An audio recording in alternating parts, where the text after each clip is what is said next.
મિત્રો, તમને જોરદારની ભૂખ લાગી હોય અને કંઈ જલ્દી બની જાય એવું સ્વાદિષ્ટ ખાવાનું મન થાય અને એ પણ બાર જેવું, તો એકવાર આ રેસીપીને બનાવીને જોજો. એકદમ બાર જેવી લાગશે અને એ પણ 15 થી 20 મિનિટમાં બની જાય. હેલો મિત્રો, તમારું સ્વાગત છે આજની રસોઈમાં. તો આજે હું તમારા માટે લઈને આવી છું ફટાફટ બની જાય એવી આ મસાલા ગ્રેવી પાસ્તાની રેસીપીને. તો મોડું કર્યા વગર ચાલો ઝટપટ બનાવી લઈએ મસાલા પાસ્તાને.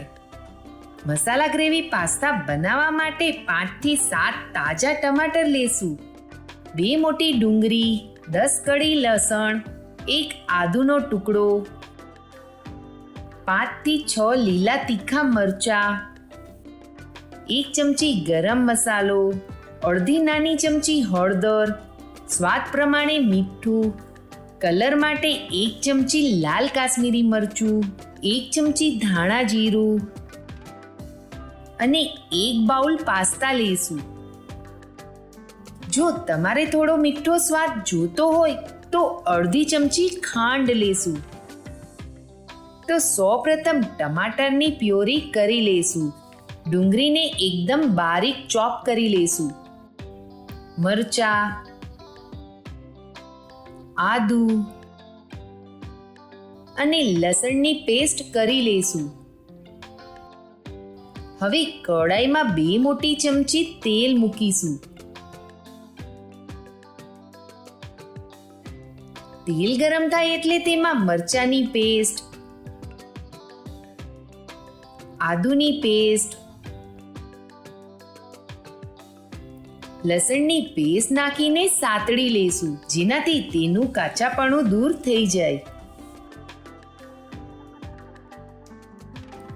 તો બધું સતળાઈ ગયું છે. તો હવે તેમાં ડુંગળી નાખીને ગોલ્ડન બ્રાઉન થાય ત્યાં સુધી સાતળી લેશું.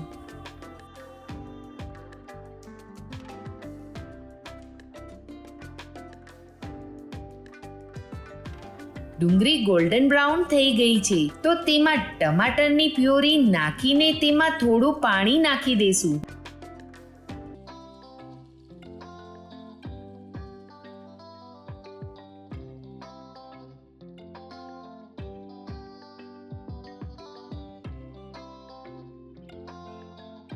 ને તેમાં પાસ્તા નાખીને ચડવા દેશું, જેનાથી પાસ્તામાં ટમાટરનો સ્વાદ ચડી જાય.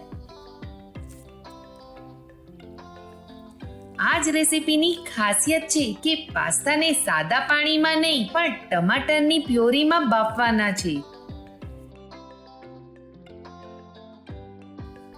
ગેસની ફ્લેમને એકદમ ધીમી રાખીશું, જેનાથી પાસ્તા નીચે ચોટે નહીં અને થોડી થોડી વારે હલાવતા રહેશું.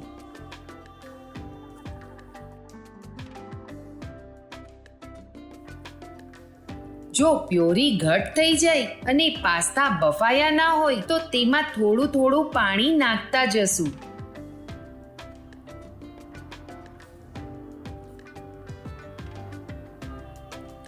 તો હજુ પાસ્તાને થોડી વાર છે, તો હલાવતા રહેશું. તો તમે જોઈ શકો છો કે પાસ્તા સરખી રીતે બફાઈ ગયા છે. તો તેમાં સ્વાદ પ્રમાણે મીઠું,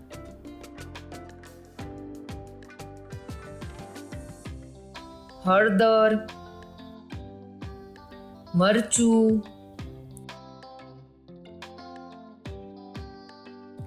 ધાણા જીરું, ગરમ મસાલો ને હજુ 2 મિનિટ સુધી ગેસ ઉપર રાખી મૂકીશું.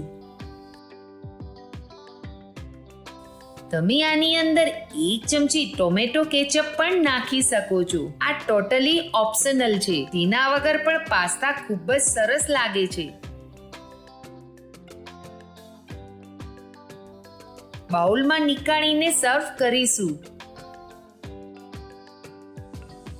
તો તૈયાર છે ગરમા ગરમ મસાલેદાર ટેસ્ટી મસાલા ગ્રેવી પાસ્તા, જે કોઈ પણ બહારના મસાલા વાપર્યા વગર ઘરના જ બધા મસાલાથી ઝટપટ બની જાય છે. તો એકવાર આ રીતના બનાવવાની ટ્રાય કરજો, તમને ખૂબ જ ભાવશે. તો મિત્રો, આજની આ મસાલા ગ્રેવી પાસ્તાની રેસીપી કેવી લાગી કોમેન્ટ બોક્સમાં જણાવજો. સાથે સાથે વિડીયોને લાઈક કરી ફ્રેન્ડ્સમાં શેર કરજો. અને હા, ચેનલને સબસ્ક્રાઇબ કરવાનું ભૂલતા નહીં. ફરી મળીશું એક નવી રેસીપીની સાથે.